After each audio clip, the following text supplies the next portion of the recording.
Hey guys, welcome back to our channel legal mindset judiciary. और जैसे कि आपको पता होगा ऑलरेडी 10 डेज़ हो चुके हैं। लास्ट वीडियो हमारा जो आया था 10 दिन पहले आया था और हम पढ़ रहे थे एंटीसिपेटरी बेल के बारे में। ठीक है, तो एंटीसिपेटरी बेल को जस्ट हमने स्टार्ट किया था और बहुत सारी चीज़ें हमने उसके बारे में पढ़ा था। अगर आप देखेंगे तो चलिए एक बार ब्रीफली रिवाइज कर लेते हैं, उसके बाद आगे बढ़ेंगे। तो हमने स्टार्ट किया था कि भैया एंटीसिपेटरी बेल जो होता है दो स्टेजेस में ग्रांट किया जाता है। ठीक है, एक होता है अरेस्ट से पहले। अगर अरेस्ट से पहले अगर बेल दिया जाता है उसको प्री अरेस्ट बेल बोला जाता है या फिर एंटीसिपेटरी बेल होता है। ठीक है, और ये नॉन बेलेबल ऑफेंस के लिए हमेशा अप्लाई किया जाता है, राइट। और सेक्शन 482 जो डील करता है वो एंटीसिपेटरी बेल को लेके डील करता है। ठीक है, उसके बाद था पोस्ट अरेस्ट बेल, मतलब अरेस्ट होने के बाद आप क्या करोगे, बेल के लिए अप्लाई करोगे। तो इसमें भी दो केस था। अच्छा, इसी को बोला जाता है रेगुलर बेल। तो इसमें क्या था, दो केस था कि भैया कि अगर बेलेबल ऑफेंस है तो क्या होगा, अगर नॉन बेलेबल ऑफेंस है तो क्या होगा। तो इस केस में क्या था, अगर बेलेबल ऑफेंस अगर है उस केस में अगर बेल के लिए अप्लाई कर रहे हो तो सेक्शन 478 लगेगा, और नॉन बेलेबल ऑफेंस है और आप बेल के लिए अप्लाई कर रहे हो आफ्टर गेटिंग अरेस्ट तो उस केस में सेक्शन 480 अप्लाई होगा। ठीक है, चलिए ये चार्ट बहुत ही इंपॉर्टेंट था समझने के लिए और आई होप आपको इसमें कुछ समझने का था ही नहीं, बस रटने का बात था। ठीक है, तो उसके बाद हमने फिर स्टार्ट किया था कि एंटीसिपेटरी बेल क्या होता है। क्या क्या पढ़ा था कि हमने हमने ये पढ़ा था कि भाई एंटीसिपेटरी बेल का मतलब ये होता है कि जब कोई इंसान को ये डर खा जाता है कि भैया वो किसी नॉन बेलेबल ऑफेंस में अरेस्ट हो सकता है, उसको ये क्या लग रहा है, उसको रीजनेबल एप्रीहेंशन लग रहा है, रीजनेबल बिलीव लग रहा है, तो उस केस में वो क्या कर सकता है, बेल के लिए अप्लाई कर सकता है, एंटीसिपेटरी बेल के लिए अप्लाई कर सकता है। तो इसमें मेन इंपॉर्टेंट बात क्या था, इसमें जो मेन इंपॉर्टेंट बात ये था कि नॉन बेलेबल ऑफेंस के लिए ही आप एंटीसिपेटरी बेल के लिए अप्लाई कर सकते हैं। ठीक है, तो इसमें हमने गुरबख्श सिंह सीबिया का केस भी हमने देखा था जिसमें ये बताया गया था कि सिर्फ डरने से नहीं चलेगा भाई, आप जिस ग्राउंड पे अप्लाई कर रहे हैं एंटीसिपेटरी बेल, मतलब जो आपका बिलीफ है वो बिलीफ कैसा होना चाहिए, वो ऑब्जेक्टिव बिलीफ होना चाहिए, याद है, जो कि रियल फैक्ट्स के बेसिस पे होना चाहिए, ना कि इमोशंस और ओपिनियन के बेसिस पे। ठीक है, चलिए फिर हमने ये देखा था एग्जांपल वगैरह। उसके बाद फिर हमने क्या किया था, हाँ, एंटीसिपेटरी बेल कौन ग्रांट कर सकता है, कहाँ अप्लाई करेंगे एंटीसिपेटरी बेल, भैया कोर्ट ऑफ सेशन और हाई कोर्ट ही आपको एंटीसिपेटरी बेल दे सकते हैं। मजिस्ट्रेट कोर्ट दे सकते हैं क्या, बिल्कुल नहीं। अच्छा, उसके बाद फिर हमने ये पढ़ा था कि जो कोर्ट ऑफ सेशन है और जो हाई कोर्ट है दोनों का कॉन्करेंट जुरिसडिक्शन का मतलब होता है कि दोनों का सेम पावर है एंटीसिपेटरी बेल को लेकर। ठीक है, तो इसमें हमने ये भी देखा था कि जुडिशियल प्रैक्टिस क्या बोलता है कि हमको अगर मान लीजिए अप्लाई करना है एंटीसिपेटरी बेल के लिए तो पहले हमको हाई कोर्ट जाना चाहिए या फिर हमको सबसे पहले कोर्ट ऑफ सेशन जाना चाहिए। तो जो जुडिशियल प्रैक्टिस है वो ये कहता है कि भैया पहले आप कहाँ जाओ, पहले कोर्ट ऑफ सेशन जाओ, उसके बाद कहाँ जाओ, अगर रिजेक्ट हो जाता है तो आप हाई कोर्ट जाओ। लेकिन अगर आप हाई कोर्ट डायरेक्टली चले गए तो वापस से कोर्ट ऑफ सेशन आप नहीं जा सकते। ठीक है, समझ में आया। फिर हमने ये देखा था कि भैया अब कैंसलेशन के बारे में, अगर एंटीसिपेटरी बेल, इसमें एक चार्ट हमने बनाया था, याद है, अगर एंटीसिपेटरी बेल अगर आपको कौन दिया है, अगर मान लीजिए एंटीसिपेटरी बेल अगर आपको ग्रांट किया है कौन, कोर्ट ऑफ सेशन, तो उसको क्या कोर्ट ऑफ सेशन कैंसिल कर सकता है क्या, बिल्कुल कर सकता है। हाई कोर्ट कर सकता है क्या, बिल्कुल कर सकता है, जी हाँ। अच्छा, अगर हाई कोर्ट अगर ग्रांट किया है तो भाई मुझे बताओ, अगर हाई कोर्ट अगर ग्रांट किया है एंटीसिपेटरी बेल तो क्या हाई कोर्ट इटसेल्फ उसको कैंसिल कर सकता है, बिल्कुल कर सकता है भाई मेरे, बिल्कुल कर सकता है। देने वाला जो है वही लेने वाला है। ठीक है, चलिए ओके, लेकिन सर हाई कोर्ट अगर एंटीसिपेटरी बेल दिया तो क्या कोर्ट ऑफ सेशन कैंसिल कर देगा क्या, नॉर्मली जो है नहीं कर सकता। ठीक है, क्योंकि उसके ऊपर थोड़ी है कोर्ट ऑफ सेशन जो कैंसिल कर देगा। हाँ, लेकिन किस केस में कैंसिल कर सकता है, अगर आपने बेल कंडीशंस को वायोलेट किया है, मिसकंडक्ट किया है, तो उस केस में कर सकता है। मेरिट्स के केस में कभी नहीं करेगा, मतलब मेरिट्स के बेसिस पे कोर्ट ऑफ सेशन कभी भी हाई कोर्ट के एंटीसिपेटरी बेल को क्या नहीं कर सकता, कैंसिल नहीं कर सकता मेरिट्स के बेसिस पे। ठीक है, बल्कि मिसकंडक्ट के बेसिस पे कर सकता है और जो बेल का जो टर्म्स एंड कंडीशंस का जो वायलेशन होता है उसके बेसिस पे कर सकता है। तो ये याद रखिएगा। ठीक है, तो नॉर्मल क्या है, हाई कोर्ट सिर्फ हाई कोर्ट ही कैंसिल करेगा, कोर्ट ऑफ सेशन नहीं करेगा।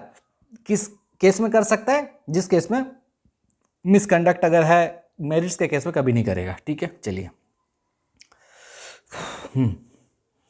अच्छा, यहाँ पर मैंने ये भी बताया था कि भैया मेरिट्स के बेसिस पे नहीं करेगा, मतलब ये था कि भैया देखिए मेरिट्स के बेसिस पे नहीं करेगा मतलब क्या, कि कोर्ट ऑफ सेशन जब कभी भी कैंसिल करेगा ना हाई कोर्ट का बेल एप्लीकेशन को, कोर्ट ऑफ सेशन वो मेरिट्स के बेसिस पे नहीं करेगा। मतलब ये है कि कोर्ट ऑफ सेशन ये नहीं कहेगा कि भैया हाई कोर्ट तो ठीक से केस को देखा ही नहीं है और ऐसे ही एंटीसिपेटरी बेल ग्रांट कर दिया था, ऐसा बोल नहीं सकता, समझे कि नहीं। मतलब क्या है, अब देखिए यहाँ पर पढ़ो, if high court has granted anticipatory bail to a person, the court of session does not have authority to review, reconsider और overturn the high court's legal reasoning और main decision behind granting that bail, समझे कि नहीं। तो high court कभी court of session कभी भी high court के जो एंटीसिपेटरी बेल दिया है उस चीज को ना रिव्यू करेगा, ना रिकंसीडर करेगा, ना ही ओवरटर्न कर सकता है, समझे। In simple words, court of session can not say that the high court was wrong to grant bail. ऐसा बोल ही नहीं सकता कि मान लो कोर्ट ऑफ सेशन नॉर्मली जो है वो कभी भी हाई कोर्ट के एंटीसिपेटरी बेल को कैंसिल कर ही नहीं सकता मेरिट्स के बेसिस पे। लेकिन किस बेसिस पे कर सकता है? अगर मान लो बेल कंडीशन को आपने वायोलेट किया फॉर एग्जांपल, तो उस केस में कर सकता है। ठीक है, चलिए अब आगे बढ़ते हैं। हम अभी तक सेक्शन 482 का सबसेक्शन 1 ही पढ़े थे। ठीक है, आगे बढ़ते हैं। और आप सभी के लिए, चलिए ये हो गया रिवाइज। आप सभी के लिए डिस्क्लेमर क्या है भाई, जो इस वीडियो को पहली बार देख रहे हैं, मुझे बेसिकली पहले ही बोल देना चाहिए था कि 1.5x या उससे ज़्यादा स्पीड में आपको देखना है। ठीक है, तो चलिए अपने स्पीड को थोड़ा सा बढ़ा दीजिए ताकि मजा आएगा क्लास करने में। ठीक है, चलिए आगे बढ़ते हैं। तो अब है तुम्हारा नेक्स्ट पॉइंट ये है कि एंटीसिपेटरी बेल देते समय कोर्ट ऑफ सेशन या फिर हाई कोर्ट क्या क्या कंडीशंस इंपोज कर सकता है, मुझे बताइए। अगर आप मान लीजिए हाई कोर्ट के जज बन गए, अगर आप मान लीजिए आप कोर्ट ऑफ सेशन के जज बन गए, तो भाई मेरे आप क्या क्या कंडीशंस डालोगे जब कभी भी आप एंटीसिपेटरी बेल के लिए अप्लाई करोगे? तो बताओ मुझे आज कि आप एंटीसिपेटरी बेल के लिए अप्लाई कर रहे हो, सॉरी, एंटीसिपेटरी बेल का बेल एप्लीकेशंस को आप देख रहे हो। ठीक है, तो बेल एप्लीकेशंस को आप ग्रांट अगर करोगे, बेल ग्रांट करोगे एंटीसिपेटरी बेल, तो आप किस किस चीजों को कंसीडर करोगे? तो चलिए देखिए, तो क्या क्या कंडीशंस डाल सकते हो। तो यहां पर देखिए इसमें यह बोल रहा है कि क्या क्या कंडीशंस कोर्ट डाल सकता है जब कभी भी वो एंटीसिपेटरी बेल ग्रांट करेगा। कौन सा सबसेक्शन में है? 482 का सबसेक्शन 2। ठीक है, चलिए अब देखिए यहां पर द कोर्ट में impose following conditions while granting anticipatory bell. जो कोर्ट होगा भैया वो ये सभी कंडीशंस को इंपोज करेगा जब कभी भी वो एंटीसिपेटरी बेल ग्रांट कर रहा होगा। चलिए क्या क्या कंडीशंस? पहला कंडीशन ये है, the applicant shall make himself available for police investigation as required. मतलब क्या मेरे भाई, इसका मतलब यह है कि मान लीजिए कि कोर्ट आपको एंटीसिपेटरी बेल ग्रांट किया, लेकिन उस वक्त आपको बोल देगा कि देखो आपको एंटीसिपेटरी बेल दिया जा रहा है, लेकिन जब जब पुलिस आपको बुलाएगा इन्वेस्टिगेशन करने के लिए तो आप अपने आप को अवेलेबल करवाओगे कि नहीं? हाँ सर बिल्कुल कराएंगे। तो वही चीज बोल रहा है कि एंटीसिपेटरी बेल तो दे रहे हैं, लेकिन जब कभी भी पुलिस वाला इन्वेस्टिगेशन के लिए पुकारेगा आपको, आप दौड़ते हुए चले आना। ओहो वाह, ये तो वो बन गया। हाँ वही बन गया। चलिए, तो पहला कंडीशन क्या है? आप इन्वेस्टिगेशन में कोऑपरेट करोगे। इसका मतलब यही है। इसका मतलब क्या है? द एप्लीकेंट और the accused must cooperate with the investigations, right. ठीक है, पहला पॉइंट ये है। तो पहला कंडीशन क्या है कि जो एक्यूज्ड रहेगा, जो एप्लीकेंट रहेगा, वो अपने आप को अवेलेबल कराएगा इन्वेस्टिगेशन के लिए, मतलब कोऑपरेट करेगा इन्वेस्टिगेशन में। ठीक है सर, समझ गए। दूसरा बताइए, applicant shall not induce, threaten or promise any person who is acquainted with the facts of the case to dissuade them for disclosing facts to the court or police। Sir ये तो भारी भरकम चीज हो गया सर। सीधा सा मतलब ये है, देखो ये कहना ये चाहता है कि the accused shall not influence witnesses और टैम्पर विथ एविडेंस। इसका सीधा सा मतलब है, अगर आप इसको मतलब समराइज करके लिख सकते हो तो ये लिख सकते हो क्या कि देखो जब कभी भी एंटिसिपेटरी बेल ग्रांट करेगा तो पहला कंडीशन ये डालेगा कि देखो जब भी पुलिस बुलाएगा आपको इन्वेस्टिगेशन के लिए आप हाजिर हो जाना, तो आप बोले ठीक है सर हाजिर हो जाएंगे। फिर आपको ये बोला गया देखो आप विटनेस लोग को नहीं डराओगे, नहीं धमकाओगे, उनको लालच नहीं दोगे कि केस तू मत बोलना, कुछ नहीं जानता है बोल देना तू, ऐसा कुछ वगैरह तुम कुछ भी नहीं बोलोगे, उनको नहीं डराओगे। आप एविडेंस के साथ टेम्परिंग नहीं करोगे, समझे कि नहीं? एविडेंस के साथ टेम्परिंग करते हैं, छेड़खानी नहीं करोगे एविडेंस के साथ, ठीक है। तो वही चीज़। तो सेकंड क्या है, accused shall not influence the witnesses. जो एक्यूज्ड होगा विटनेसेस लोग को इन्फ्लुएंस किसी भी तरीके से नहीं कर सकता, ठीक है, ना ही एविडेंस के साथ छेड़खानी करेगा। तो ये कंडीशन कौन डालेगा, ये कोर्ट डालेगा। तो कोर्ट क्या बोलेगा, पहला कि भैया जब कभी भी पुलिस वाला इन्वेस्टिगेशन के लिए बोलेगा तो आप हाजिर हो जाना। दूसरा, आप विटनेस लोग को डराओगे धमकाओगे नहीं और एविडेंस के साथ छेड़खानी नहीं करोगे, ठीक बोले, ठीक है चलिए, ये दूसरा कंडीशन था। तीसरा है the applicant shall not leave India without prior permission of the court. भैया एंटिसिपेटरी बेल ले लिए और निकल गए कहाँ, यूएसए, अच्छा यूके, हाँ, तो ये सब नहीं चलेगा, इंडिया से निकल नहीं पाओगे भाई। अगर आपको एंटिसिपेटरी बेल दिया जा रहा है तो आप इंडिया छोड़ के चले गए, ये सब हम होने नहीं देंगे, समझे कि नहीं? तो आपको इंडिया से बाहर आप नहीं जा सकते। तो आप पर ये क्या कंडीशन लगाया जा सकता है कि एंटिसिपेटरी बेल तो दिया जा रहा है लेकिन आप इंडिया छोड़ के नहीं जाएंगे, ठीक है। चलिए चौथा कंडीशन क्या लगा सकता है, यह है रेसिडुअरी कंडीशन। क्या है रेसिडुअरी कंडीशन, मतलब क्या, वो सभी कंडीशन जो कि सेक्शन 480 के सबसेक्शन 3 में दिया गया है। मतलब सेक्शन 480 का 3 क्या बोलता है, 480 क्या था, bail in regular bail in non bailable offence. याद करो 480 का, ये चार्ट याद करो मेरे भाई, सेक्शन 480 कहाँ गया, सॉरी यहाँ देखो, ये क्या है 480 है, तो जी सर 480 है, कौन सा है, regular bail in non bailable offence, जी हाँ वही चीज़। तो मैं वही बोल रहा हूँ कि नॉन बेलेबल ऑफेंस के केस में जो रेगुलर बेल होगा, ठीक है, रेगुलर बेल जो होगा नॉन बेलेबल ऑफेंस के केस में, regular bail in non bailable offence, उस केस में कोर्ट जो है कुछ कुछ कंडीशन डालता है। तो वो कंडीशन भी आपको क्या करना पड़ेगा, आपको वो कंडीशन भी कोर्ट डाल सकता है, मतलब आपको मानना पड़ेगा। अगर कोर्ट अगर डाला वो सब कंडीशंस तो आपको मानना पड़ेगा। तो वो कंडीशन किस में दिया गया है, सेक्शन 480 का 3 में, समझ में आया?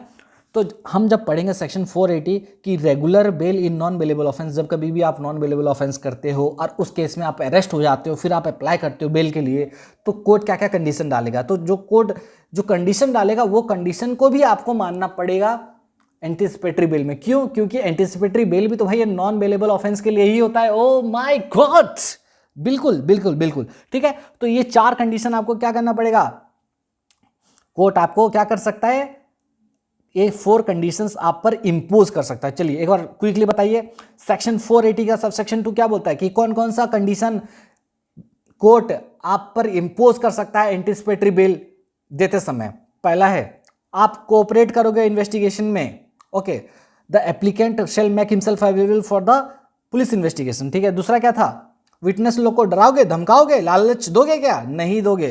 अच्छा, टेम्पर करोगे एविडेंस के साथ, नहीं करोगे, ठीक है। तीसरा, इंडिया छोड़ के चले जाओगे क्या, इंडिया छोड़ के नहीं जा सकते। अच्छा, चौथा, वो सारे कंडीशंस जो सेक्शन 480 का सबसेक्शन 3 में कोर्ट डाल सकता है, कब, जब नॉन बेलेबल ऑफेंस के केस में आप बेल के लिए अप्लाई करते हो। समझ में आया? ठीक है। तो ये 4 कंडीशन आपको आई होप समझ में आ गया होगा और बहुत इजी है और अच्छा भी लगा होगा, ठीक है। आगे बढ़े, चलिए आगे बढ़ते हैं। अब आते हैं सेक्शन 482 का 3। आज मैं अगर बताऊं आपको, हम जो बेयर एक्ट का जो सेक्शन है 482 वो पूरा कंप्लीट कर देंगे। आने वाला जो क्लास होगा उसमें एंटिसिपेटरी बेल को लेकर जो और भी बेसिक चीज़ें हैं उसको कवर करेंगे। बेयर एक्ट तो इसमें खत्म हो जाएगा, ठीक है। मतलब ये क्लास के बाद आप आराम से सेक्शन 482 आराम से कर लोगे, ठीक है, इसमें कुछ प्रॉब्लम नहीं होगा। लेकिन इसके बाद जो मैं चीज़ बताऊंगा वो बहुत ही एग्जाम पॉइंट ऑफ व्यू से आपका बेसिक्स के लिए बहुत ही इंपॉर्टेंट होगा, ठीक है। चलिए आगे बढ़ते हैं। तो अभी तक हमने कितना सेक्शंस कवर कर लिया है, सेक्शन 480 का कितना सब सेक्शन, 480 का 482 का 1 पढ़े, फिर 482 का 2 पढ़े, अभी पढ़ेंगे 482 का 3। ये बोलता है इफेक्ट ऑफ कोर्ट्स ऑर्डर। मतलब क्या, कोर्ट अगर ऑर्डर दे देता है, आपने बेल के लिए अप्लाई किया, कौन सा बेल सर, एंटिसिपेटरी बेल के लिए। एंटिसिपेटरी बेल के लिए अप्लाई किया, हाँ सर कर लिए, कोर्ट आपको बेल दे दिया, हाँ दे दिया, मतलब आपको पेपर दे दिया एंटिसिपेटरी बेल का, ठीक है। अब मान लो पुलिस वाला आता है आपको अरेस्ट करने के लिए, समझो मेरा बात, ये नेक्स्ट फ्यूचर में भी, फ्यूचर क्लास में भी आपको ना ये इंपॉर्टेंट हेल्प करेगा। देखिए ये आप कौन हो, आप हो एक्यूज्ड, क्या हो आप, एक्यूज्ड। आप गए थे, अप्लाई किए, किस चीज़ के लिए अप्लाई किया, आप अप्लाई किए एंटिसिपेटरी बेल के लिए, कहाँ पर, कोर्ट में। कोर्ट आपको क्या किया, ग्रांट कर दिया, ग्रांटेड, क्या ग्रांट कर दिया, एंटिसिपेटरी बेल ग्रांट कर दिया। अब एंटिसिपेटरी बेल ग्रांट कर दिया मतलब क्या, आपके पास भैया पेपर वगैरह आ गया है, देखिए मेरे पास एंटिसिपेटरी बेल है, ठीक है। अब मान लो जैसे आपके पास एंटिसिपेटरी बेल तो मिल गया है, बेल मिल गया मतलब आपके पास पेपर वगैरह आ गया। अब देखिए यहाँ पर पुलिस वाला आता है आपको अरेस्ट करने के लिए, पुलिस वाला आ गया आपके पास, ठीक है। पुलिस बोलता है यू आर अंडर अरेस्ट, आप बोलते हो रुकिए सर रुकिए, क्या यू आर अंडर अरेस्ट, देखिए मेरे पास एंटिसिपेटरी बेल मेरे को मिल चुका है। पुलिस वाला बोला क्या बात कर रहे हो, दिखाओ। तो आप पेपर वगैरह बाकी सब जो भी कोर्ट का ऑर्डर वगैरह है सारा चीज़ फॉलो करके उसको डॉक्यूमेंट्स वगैरह दिखाते हो, तो पुलिस वाला उसी समय आपको अरेस्ट नहीं करेगा। अरेस्ट अगर करेगा भी तो उस समय तुरंत क्या करेगा, आपको रिलीज कर देगा। ओ माय गॉड, मतलब समझे। तो पुलिस आपको तो अरेस्ट करने आया था, ऐसा नहीं कि अरेस्ट करने नहीं आया था, आपको अरेस्ट करने आया, आपको बोला भी यू आर अंडर अरेस्ट, लेकिन आपने सारा चीज़ डॉक्यूमेंट वगैरह दिखाया और एक्यूज्ड आपको उसके बाद पुलिस आपको रिलीज कर दिया, डॉक्यूमेंट वगैरह सब कुछ वेरीफाई करने के बाद। तो यानी क्या हुआ, आप अरेस्ट, इसका मतलब क्या कि यहां पर जब एंटिसिपेटरी बेल आपको दिया गया ना, तो ये जो एंटिसिपेटरी बेल था ये एक इंजंक्टिव ऑर्डर था। क्या भाई, इंजंक्टिव ऑर्डर, क्या बोलते हैं, इंजंक्टिव ऑर्डर, क्या था, इंजंक्टिव ऑर्डर। सर ये कैसा वर्ड है, इंजंक्टिव ऑर्डर, हाँ स्पेसिफिक रिलीफ जो पढ़े हैं उनको मालूम होगा इंजंक्शन क्या होता है, ठीक है। मतलब देखिए जब कभी भी आपको एंटिसिपेटरी बेल मिलता है ना, तो आप, इसका मतलब ये होता है कि आप अरेस्ट तो होंगे बट आपको कस्टडी में नहीं रखा जाएगा। ओ माय गॉड, मतलब कस्टडी मतलब आपको हिरासत में लेके चले गए, लॉकअप चले गए, जेल, ये सब नहीं चलेगा। मतलब क्या, आपको कस्टडी में नहीं रखेगा पुलिस वाला, आपको तुरंत रिलीज कर देगा, इमीडिएटली रिलीज करेगा। एंटिसिपेटरी बेल ये बोलता है, ऐसा नहीं है कि आपको अरेस्ट करने ही नहीं आएगा। तो ये इंजंक्टिव ऑर्डर है। इंजंक्टिव ऑर्डर का मतलब होता है कि भैया अरेस्ट करने से रोकेगा, अरेस्ट करने से आपको रोकेगा, ठीक है। ऐसा नहीं है कि मतलब अरेस्ट करने तो आएगा, कस्टडी में नहीं जाओगे आप, मतलब समझे कि नहीं मैं क्या बोल रहा हूँ, कस्टडी में आप नहीं जाओगे। तो मैं फिर से बता दूं कि एंटिसिपेटरी बेल जब आपको मिल जाता है तो पुलिस वाला अरेस्ट करने तो आएगा, ऐसा नहीं कि आपको अरेस्ट करने ही नहीं आएगा। भाई अरेस्ट करने आएगा, बोलेगा यू आर अंडर अरेस्ट, लेकिन आप जैसे ही दिखाओगे पेपर वगैरह तो आपको रिलीज कर देगा। तो यानी क्या हुआ, आप मतलब फॉर्मली अगर बोले, टेक्निकली बोले तो अरेस्ट हो गए, लेकिन साथ ही साथ रिलीज हो गए। लेकिन आपको क्या कस्टडी में ले गया, क्या कस्टडी में नहीं लेके गया मेरे भाई, कस्टडी में नहीं लेके गया, समझे कि नहीं। तो एंटिसिपेटरी बेल में कस्टडी में इंसान नहीं जाता है, ठीक है, तुरंत उसी समय रिलीज हो जाता है। तो आप ये नहीं कहना कि एंटिसिपेटरी बेल मिल गया है और मैं तो अरेस्ट हो ही नहीं सकता हूँ। अरे भाई अरेस्ट करने आएगा, ऐसा नहीं कि अरेस्ट करने ही नहीं आएगा, अरेस्ट करने आएगा बट उसी समय आपको रिलीज कर दिया जाएगा, ठीक है। ये बहुत ही बेसिक सा पॉइंट था, लेकिन कभी कभी इंसान कंफ्यूज हो जाता है, सोचता है अब मुझे तो एंटिसिपेटरी बेल मिल गया है तो मैं मतलब अरेस्ट ही नहीं होऊंगा। ऐसा नहीं है, आपको अरेस्ट करने आएगा लेकिन तुरंत उसी समय रिलीज हो जाओगे। हाँ, आपको हिरासत में लेके नहीं जाएगा, वो अलग बात है, कस्टडी में नहीं जाओगे, वही चीज़ मैं कहना चाहता हूँ, ठीक है। तो वही बोल रहा है कि सेक्शन 482 का 3 कि अगर कोर्ट ऑर्डर कर दिया है एंटिसिपेटरी बेल तो फिर क्या होगा, क्या होगा, छूट जाओगे, और क्या, वही होगा। अच्छा अच्छा अच्छा, समझे समझे। तो अब पढ़ते हैं, चलिए देखिए, मुझे बताओ, if a person has anticipatory bell, ठीक है, एक बंदे के पास एंटिसिपेटरी बेल आ चुका है and thereafter he is arrested. अब उसके बाद वो अरेस्ट हो जाता है, देखिए अरेस्ट हो गया, हाँ, विदाउट वारंट अरेस्ट हुआ and he is ready to furnish bail, और वो बेल देने के लिए रेडी है, ठीक है, श्योरिटी वगैरह सारा चीज़ अरेंज कर सकता है, ठीक है, बेल देने के लिए रेडी है। तो क्या होगा, he shall be released on bail, भैया उसको बेल पे रिलीज कर देंगे as per the direction of the court, court के डायरेक्शन के हिसाब से, समझे कि नहीं। तो वही बोल रहा है कि अगर एक बंदे के पास एंटीसिपेटरी बेल मिल चुका है, उसके बाद वो अरेस्ट होता है, तो उसको तुरंत छोड़ देंगे भाई, तुरंत छोड़ देंगे। क्यों उसको वापस रखोगे? क्योंकि एंटीसिपेटरी बेल तो आ चुका है ना, तो उसको छोड़ना पड़ेगा, पुलिस को छोड़ना पड़ेगा, समझे कि नहीं, वही बोल रहा है। तो आइए पढ़ो सेक्शन 482 का जो 3 है, जो अभी पढ़ रहे हैं, एक्टिवेट्स द एंटीसिपेटरी बेल। ये क्या करता है? एंटीसिपेटरी बेल को एक्टिवेट करता है। When the person granted anticipatory bell is arrested, जब कभी भी जिस बंदे को एंटीसिपेटरी बेल दिया गया है अगर वो अरेस्ट हो जाता है, he shall be released on bail immediately, वो तुरंत ही बेल पर रिलीज हो जाएगा upon compliance of the AB order, ठीक है। एंटीसिपेटरी बेल का जो ऑर्डर होगा, जो भी कंप्लायंस के बारे में कोर्ट ने बोला है, उसको जैसे ही आप कंप्लाई कर दोगे, उसके बाद आप तुरंत आप क्या करोगे? बेल पे रिलीज हो जाओगे, समझ में आया। It does not require a separate application for the regular bell at this stage. आप ये नहीं सोचिए कि भैया एंटीसिपेटरी बेल मिल चुका है, अब मुझे अरेस्ट करने आया है, अब तो मेरे को रेगुलर बेल अप्लाई करना पड़ेगा। अरे भाई ये सब टेंशन नहीं लो, ये सब रेगुलर बेल यहाँ कहाँ से आ जाएगा, समझे कि नहीं। तो वही कहने का मतलब ये है कि जैसे ही आपको एंटीसिपेटरी बेल मिला, पुलिस अरेस्ट करने आया, आप अरेस्ट अगर हो गए तो तुरंत आपको छोड़ दिया जाएगा। हिरासत में नहीं जाओगे, बट तुरंत आपको छोड़ देगा पुलिस वाला। समझ में आया? हाँ सर समझ में आ गया। तो यही बोलता है कि effect of courts order, court का ऑर्डर जो आया है उसका क्या इफेक्ट होगा, क्या उसका परिणाम होगा। अच्छा वाह, क्या गजब का हिंदी है सर। हाँ चलिए आगे पढ़ते हैं, उसी का एक पॉइंट है यही सब सेक्शन का। अब मेरा बात बताइए,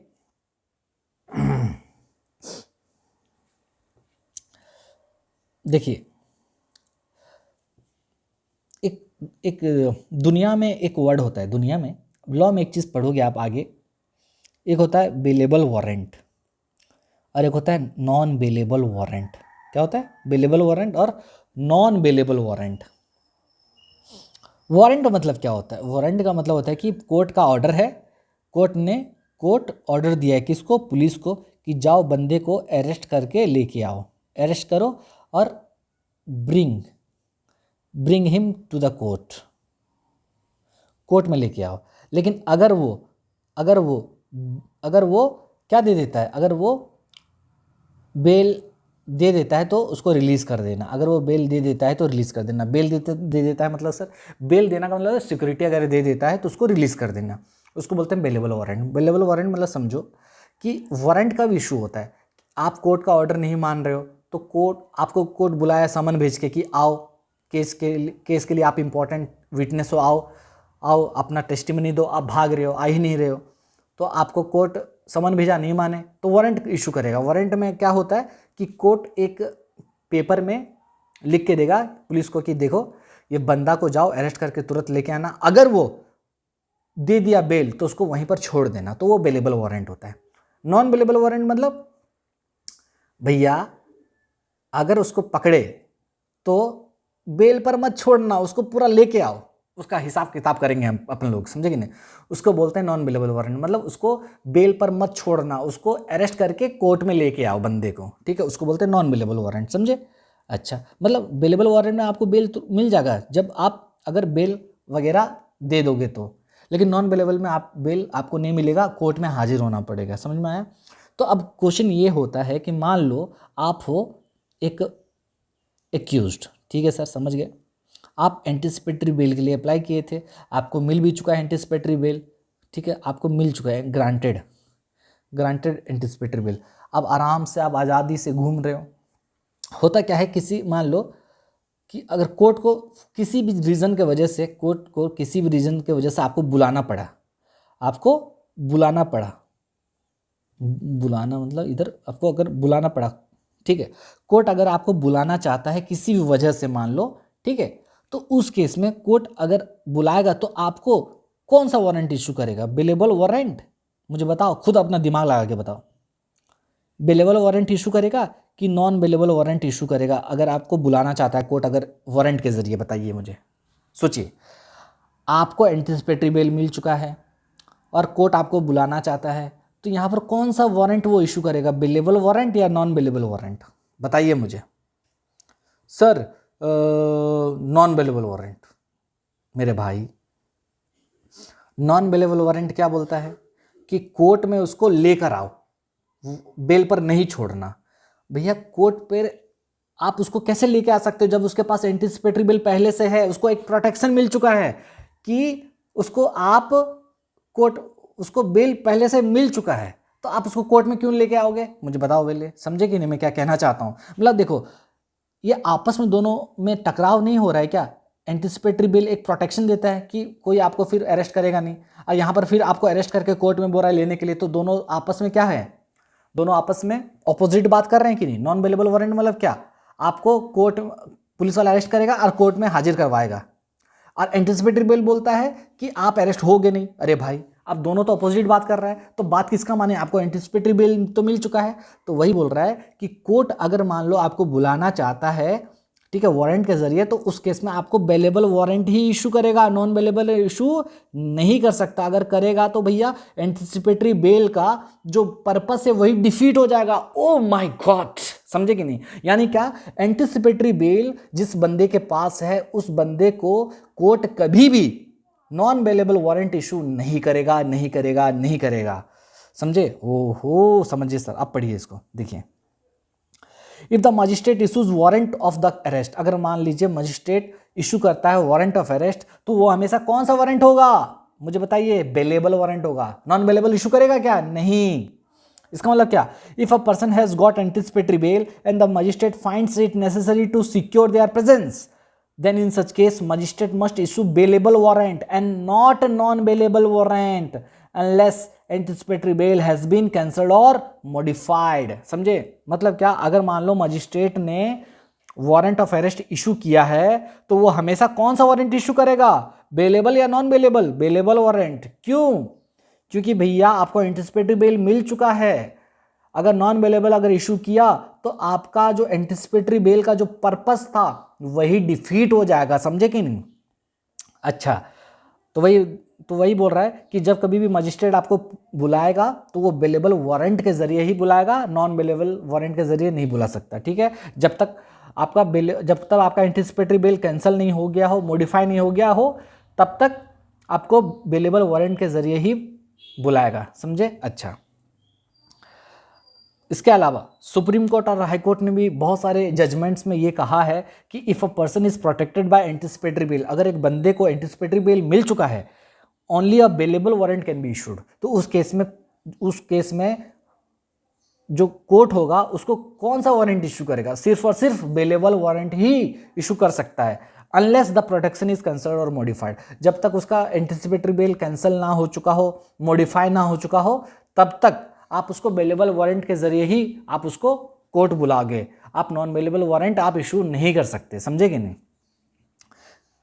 इसके रिगार्डिंग एक केस लॉ भी है, और केस लॉ का नाम है भद्रेश बिपिन भाई सेठ वर्सेस स्टेट ऑफ गुजरात, 2016 का केस है। इसमें सुप्रीम कोर्ट ने यह कहा कि भैया that issuing a non bailable warrant, अगर आप नॉन बेलेबल वारंट इशू कर रहे हो, किसके अगेंस्ट में? Against the person who has anticipatory bail. भैया एंटीसिपेटरी बेल रखा है, प्रोटेक्शन रखा है वो, और आप उसको नॉन बेलेबल वारंट इशू कर रहे हो, तो इसका मतलब क्या हो रहा है? आप सेक्शन 438 सीआरपीसी का जो एंटीसिपेटरी बेल का सेक्शन हुआ करता था, जो अभी 482 हो चुका है एंटीसिपेटरी बेल का, आप उसके पर्पस को ही डिफीट कर रहे हो। मतलब समझ रहे हो ना? आप उसके बेसिक स्ट्रक्चर को ही आप क्या कर रहे हो? तोड़ मोड़ दे रहे हो। समझे कि नहीं? उसका जो पर्पस है वही डिफीट हो जा रहा है भैया। आप उसका जो क्या बोलते हैं, हिंदी में बोलते हैं ना कि उसका वजूद ही आप उसका क्या कर दे रहे हो? वजूद में ही आप उसका वजूद ही चला गया, सोच लो। ठीक है? तो मैं वही कह रहा हूं कि सुप्रीम कोर्ट ने यह कहा कि जिस बंदे के पास एंटीसिपेटरी बेल मिल चुका है, जिस बंदे को, तो उस बंदे को अगर कोर्ट बुलाता है वारंट ऑफ अरेस्ट के जरिए, तो हमेशा वो कौन सा वारंट इशू करेगा? बेलेबल वारंट या non bailable warrant? Bailable warrant. Non bailable warrant क्यों नहीं करेगा? क्योंकि एंटीसिपेटरी बेल मिल चुका है। ठीक है? नॉन बेलेबल वारंट अगर इशू किया तो भैया एंटीसिपेटरी बेल का जो पर्पस है वही डिफीट हो जाएगा। समझ में आया? कौन सा केस में बोला गया? भद्रेश बिपिन भाई सेठ वर्सेस स्टेट ऑफ गुजरात। अब भैया एमसीक्यू में आ जाएगा, बोलेगा कि एक बंदा है, उसके अगेंस्ट में एंटीसिपेटरी बेल, सॉरी, उसके अगेंस्ट में एक वारंट इशू हुआ है, नॉन बेलेबल वारंट। ठीक है? ऐसा होगा कि मान लो एक बंदा है जो कि एंटीसिपेटरी बेल अप्लाई किया था, और वो कोर्ट उसको वारंट इशू करना चाहता है, तो कौन सा वारंट कोर्ट इशू कर सकता है? Bailable warrant, non bailable warrant, ठीक है, बेलेबल नॉन बेलेबल दोनों, या फिर कुछ नहीं? तो बताओ, तो क्या होगा? कौन सा वारंट इशू करेगा? सिर्फ और सिर्फ बेलेबल वारंट ही इशू करेगा, नॉन बेलेबल वारंट इशू नहीं करेगा। समझ में आ गया? जी सर समझ में आ गया अच्छे से। कुछ डाउट है क्या मेरे भाई? बिल्कुल नहीं है सर। ठीक है, आगे बढ़ते हैं, आगे बढ़ें, बिल्कुल। चलिए, सेक्शन 482 का सबसेक्शन 3 क्लियर हो गया। तो इसमें दो चीज़ हमने पढ़ा कि जब कभी भी बंदा एंटिसिपेटरी बेल के लिए अप्लाई किया, अगर उसको मिल चुका एंटिसिपेटरी बेल और पुलिस अरेस्ट करने आता है, तो उस वक्त वो डॉक्यूमेंट्स वगैरह दिखाकर तुरंत क्या हो जाएगा? रिलीज हो जाएगा कोर्ट का डायरेक्शन के हिसाब से। ठीक है, यानी क्या? यानी वो तुरंत वहां पर रिलीज हो जाएगा, कस्टडी में और नहीं जाएगा। ठीक है, अच्छा। और पुलिस को, और जब कभी भी मान लो मजिस्ट्रेट को अगर बुलाना है वही बंदे को जिसके पास एंटिसिपेटरी बेल हो चुका है, मिल चुका है, तो उस केस में मजिस्ट्रेट सिर्फ और सिर्फ बेलेबल वारंट इशू करेगा, नॉन बेलेबल वारंट इशू नहीं करेगा। और ये सुप्रीम कोर्ट और हाई कोर्ट ने बहुत सारे जजमेंट में भी ये क्लियर किया है कि भैया देखिए, अगर आप नॉन बेलेबल वारंट इशू कर रहे हो अगर कोई बंदे के अगेंस्ट में जिसके पास एंटिसिपेटरी बेल है, तो इसका मतलब आप उसके बेसिक पर्पस को क्या कर रहे हो? डिफीट कर रहे हो। ठीक है, यही सेम चीज़ बोला गया भद्रेश बिपिन भाई सेठ वर्सेस स्टेट ऑफ गुजरात के केस में। ये बोला गया, अगर एक बंदा जिसके पास एंटिसिपेटरी बेल है, अगर आप उसको नॉन बेलेबल वारंट इशू कर दे रहे हो, तो एंटिसिपेटरी बेल का जो बेसिक जो पर्पस है वही डिफीट हो जा रहा है। ठीक है, चलिए आगे बढ़े। ठीक है, अब है लास्ट सेक्शन, ये एंटिसिपेटरी बेल का लास्ट सेक्शन है, और ये है last section in the sense last sub section है 482 का 4। क्या है? 482 का 4, ये याद रखिएगा, ये भी इंपॉर्टेंट है और एमसीक्यू में आएगा भाई मेरे, आएगा, बिल्कुल आएगा। ठीक है, तो क्या बोलता है? देखिए, बोलता है the provisions of anticipatory bail does not apply to following. जो एंटिसिपेटरी बेल है कहां कहां पर अप्लाई नहीं होता, बहुत इंपॉर्टेंट है। ठीक है, आपको लगता होगा भाई एंटिसिपेटरी बेल तो है, कोई सा भी ऑफेंस में चलो अप्लाई कर दो, मिल जाएगा बेल, लेकिन बात ऐसा नहीं है। तो दो केस ऐसे हैं, दो ऑफेंस ऐसे हैं जहां पर आप एंटिसिपेटरी बेल के लिए बिल्कुल अप्लाई नहीं कर सकते। तो पहला है आपका offence under section 65 of BNS, भारतीय न्याय संहिता का सेक्शन 65। तो अभी का जो सेक्शन 65 है भारतीय न्याय संहिता का, जो ये कहता है रेप इन सर्टेन केसेस, मतलब क्या? अगर कोई महिला है जिसका एज 16 साल है या फिर 12 साल से कम है, 16 साल से कम है, मेरे बात को ध्यान से सुनिएगा, 16 साल से कम है या फिर 12 साल से कम है, अगर कोई लेडी का एज 16 साल से कम है, अगर कोई फीमेल का एज 16 साल से कम है, 12 साल से कम है, अगर उसके साथ रेप होता है, ठीक है, तो जो एक्यूज्ड रहेगा उस केस में उसको एंटिसिपेटरी बेल वो अप्लाई नहीं कर सकता, समझे कि नहीं? तो ये याद रखिएगा। तो एंटिसिपेटरी बेल दो केस में आप अप्लाई नहीं कर सकते। पहला है आपका अगर सेक्शन 65 बीएनएस का, याद रखिएगा सेक्शन 65 बीएनएस का क्या कहता है? अगर कोई फीमेल है जिसका एज 16 साल या 12 साल से कम है, उसके साथ अगर रेप हुआ है, तो जो एक्यूज्ड है वो एंटिसिपेटरी बेल के लिए अप्लाई नहीं कर सकता। ठीक है, अच्छा, दूसरा क्या है? दूसरा ये है कि सेक्शन 70 का 2, 70 का 2 बीएनएस भारतीय न्याय संहिता सेक्शन 70 का 2 ये बोलता है, अगर कोई महिला जिसका एज 18 साल से कम है, अगर कोई महिला जिसका एज 18 साल से कम है और उसके साथ अगर गैंग रेप होता है, ठीक है, अगर उसके साथ गैंग रेप होता है, तो उस केस में भी जो एक्यूज्ड होगा उसको एंटिसिपेटरी बेल वो अप्लाई नहीं कर सकता। तो दो केस है, पहला है सेक्शन 65, 16 साल 12 साल से कम उम्र के साथ अगर रेप हुआ है तो एक्यूज को एंटिसिपेटरी बेल नहीं मिलेगा, और दूसरा है सेक्शन 70 का 2 जो ये कहता है अगर कोई फीमेल जिसका एज 18 ईयर्स से कम है, अगर उसके साथ गैंग रेप होता है, तो उस केस में भी जो एक्यूज्ड होगा उसको एंटिसिपेटरी बेल नहीं मिलेगा। तो ये याद रखिएगा, एग्जाम में एमसीक्यू में जरूर आएगा भाई मेरे, एंटिसिपेटरी बेल कहाँ कहाँ अप्लाई नहीं होता। तो याद रखिएगा सेक्शन 65 बीएनएस, और बीएनएस है भारतीय न्याय संहिता, याद रखिएगा भारतीय न्याय संहिता, ठीक है, और दूसरा है सेक्शन 70 का 2 बीएनएस। ठीक है, एक है तुम्हारा रेप इन सर्टेन केसेस 16 साल से कम 12 साल से कम, और दूसरा समझ में आया मैं क्या कह रहा हूँ?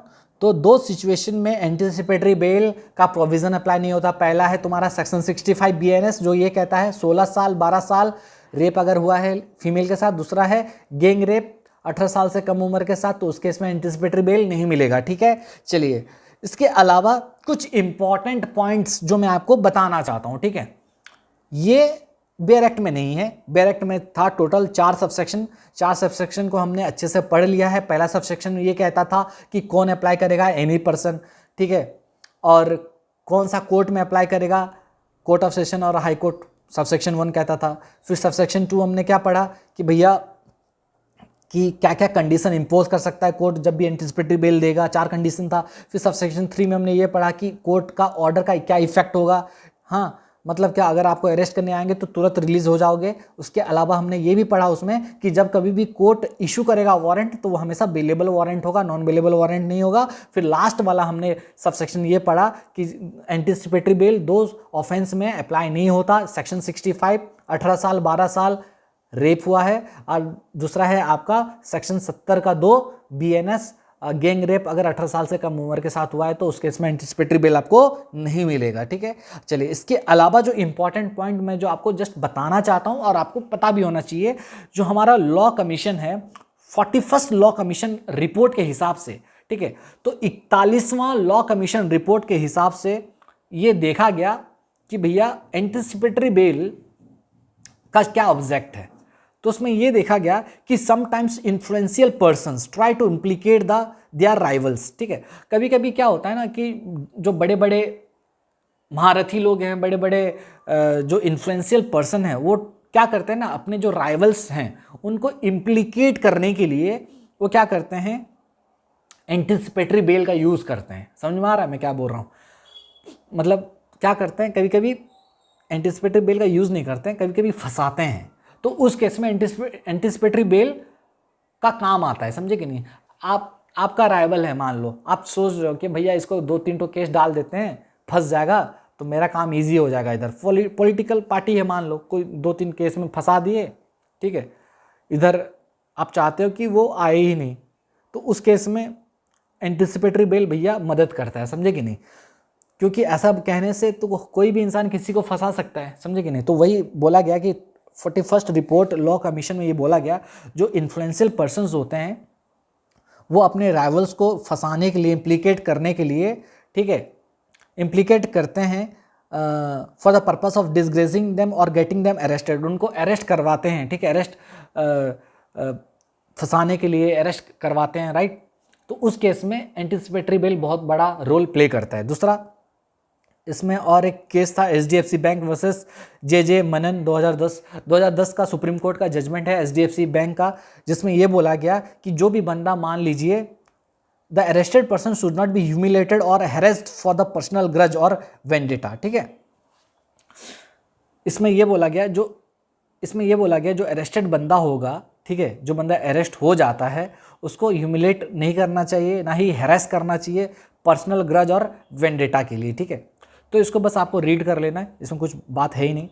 ये इंपॉर्टेंट पॉइंट है, ये है factors to be considered while granting anticipatory bail. अब देखिए सबसेक्शन 2 हमने पढ़ा कि क्या क्या कंडीशन कोर्ट डालेगा एंटीसिपेटरी बेल ग्रांट करते वक्त। हमने क्या क्या पढ़ा कि कोऑपरेट करोगे इन्वेस्टिगेशन में, इंडिया से बाहर नहीं जाओगे, ठीक है। इसके अलावा हमने और क्या पढ़ा कि आप विटनेसेस लोग के साथ को डराओगे धमकाओगे नहीं, ओके, इनको इन्फ्लुएंस नहीं करोगे, ये सारा चीज़ पढ़ा। इसके अलावा ये बोल रहा है कि भैया एंटीसिपेटरी बेल ग्रांट करते वक्त और क्या क्या चीज़ को कोर्ट देखता है, फैक्टर्स को कंसीडर करता है। तो पहला चीज़ है nature of accusation and the severity of the punishment. Obviously court देखेगा ना भाई, एंटीसिपेटरी बेल जब आपको देगा वो देखेगा कि कौन सा ऑफेंस में आप आए हो, एंटीसिपेटरी बेल अप्लाई कर रहे हो, कौन सा केस आप पर लगा है, कौन सा केस लगा है। तो केस देखेगा, ऑफेंस कितना सीरियस ऑफेंस है, उसमें पनिशमेंट कितना हार्श पनिशमेंट दिया है। हार्श बोलने से वही आपका फांसी का सजा ही होता है, समझ में आ रहा है कि नहीं। तो सिवियरिटी कितना है, 3 साल है, 5 साल है, हाँ, कि फांसी का सजा है उसमें, ठीक है, लाइफ इम्प्रिजनमेंट है, डेथ पेनल्टी है, क्या है उसमें। तो सिवियरिटी ऑफ द पनिशमेंट भी कोर्ट देखेगा और नेचर ऑफ एक्यूजेशन भी देखेगा। दूसरा चीज़ है reasonable apprehension of the tampering of the evidence और the threat to witness. Court ये भी देखेगा कि अगर आपको एंटिसिपेटरी बेल पे छोड़ दिया गया तो क्या आप एविडेंस के साथ छेड़खानी तो नहीं करोगे, आप डराओगे धमकाओगे तो नहीं। तो ये तो ऑलरेडी हम पढ़ चुके हैं, सेक्शन 482 का सबसेक्शन 2 में पढ़ चुके हैं, समझे कि नहीं। अच्छा, तीसरा, prima facie satisfaction of the court in support of the charge. तो पुलिस जो भी मान लो आप पर चार्ज लगाया है, ठीक है, तो उस केस में कितना कोर्ट को क्या लगता है कि केस बन रहा है नहीं या नहीं बन रहा, मतलब प्राइमा फेसी क्या लग रहा है कोर्ट को। तो ये सारा चीज भी कोर्ट क्या करता है, कंसीडर करता है एंटिसिपेटरी बेल देने से पहले। समझ में आया। तो आई होप ये खत्म हुआ आपका एंटिसिपेटरी बेल का बेयर एक्ट सेक्शंस, ठीक है। मैं पहले से बता दूं, देखिए आपको लगेगा सेक्शन 482 का सबसेक्शन 1 हमने पढ़ा, 2 पढ़ा, 3 भी पढ़ा और 4 भी पढ़ा, और ये कंप्लीट हुआ हमारा एंटिसिपेटरी बेल कंप्लीट यहाँ पे होता है। लेकिन एंटिसिपेटरी बेल का ये बेयर एक्ट प्रोविजन कंप्लीट हुआ। Oh my God, bare act provision, हाँ। तो बेयर एक्ट में 4 सबसेक्शन दिया गया है, उसको हमने अच्छे से पढ़ लिया, निचोड़ लिया, ठीक है। लेकिन अभी इसके अलावा इसका बहुत सारे कंसेप्ट, ओ माय गॉड, बहुत सारा इंपॉर्टेंट कंसेप्ट जो कि आपको समझना है, वो मैं बताऊंगा। और उसके लिए मेरे ख्याल से लगेगा और 2 क्लास लग जाएगा एंटिसिपेटरी बेल को और इन डेप्थ में समझने के लिए। समझ में आया मैं क्या कह रहा हूं। और कुछ और अलग अलग बातें हम लोग चेक करेंगे। एंटिसिपेटरी बेल के लिए जो बेसिक बातें थी हमने पढ़ लिया है सबसेक्शन 4 तक, 1 से लेके 4 तक। 482 का हमने अच्छे से पढ़ लिया है, बेयर एक्ट में आपको यही सब मिलेगा, ठीक है। इसके अलावा जो मैं आपको बताने वाला हूं, हम आगे वाले क्लास में पढ़ेंगे, बहुत सारा चीज़ पढ़ेंगे। एक और मैं आपको बता दूं क्या क्या पढ़ेंगे अभी, क्योंकि टाइम मेरे पास नहीं है। कहाँ गया, एक सेकेंड। कुछ जजमेंट पढ़ेंगे, हाँ। तो देखिए, जैसे गुरबख्श सिंह सीबिया का केस पढ़ेंगे कि गुरबख्श सिंह सीबिया के केस में सुप्रीम कोर्ट ने क्या क्या गाइडलाइंस दिया बेल को लेके जो कि लैंडमार्क जजमेंट है गुरबख्श सिंह सीबिया। तो उसमें क्या क्या कोर्ट ने कहा उसको देखेंगे। फिर हम ये देखेंगे कि भैया अगर एग्जाम में शॉर्ट नोट्स आएगा तो आप कैसे लिखोगे। फिर हम ये देखेंगे क्या एंटिसिपेटरी बेल के लिए जब भी आप अप्लाई करोगे तो क्या एफआईआर का रजिस्ट्रेशन होना जरूरी है, कंप्लेंट रजिस्टर होना जरूरी है क्या। फिर हम ये देखेंगे बहुत सारा इंपॉर्टेंट केस लॉ देखेंगे, जैसे ये देखेंगे कि एंटिसिपेटरी बेल कब तक वैलिड रहता है, कौन सा कोर्ट में अप्लाई करोगे, ठीक है, और कब कब कितना बार आप एंटिसिपेटरी बेल दे सकते हो। ये सब क्या है, बहुत सारी बेसिक बातें हैं जो कि आपको पता होना चाहिए, और इसी के बारे में हम लोग नेक्स्ट क्लास में पढ़ेंगे। समझ में आ गया। अभी जो है फिलहाल सबसेक्शन 1 से लेके 482 का सबसेक्शन 1 से लेके 482 का सबसेक्शन 4 हमने कंप्लीट कर लिया है, ठीक है। चलिए मिलते हैं नेक्स्ट क्लास में, तब तक के लिए बाय, और बाय, टेक केयर। मैं हूं आपका दोस्त सैम, और पढ़ते रहिए। वीडियो को लाइक कीजिए, चैनल को सब्सक्राइब कीजिए, और अपने दोस्तों के साथ जरूर शेयर कीजिए। चलिए मिलते हैं, बाय बाय।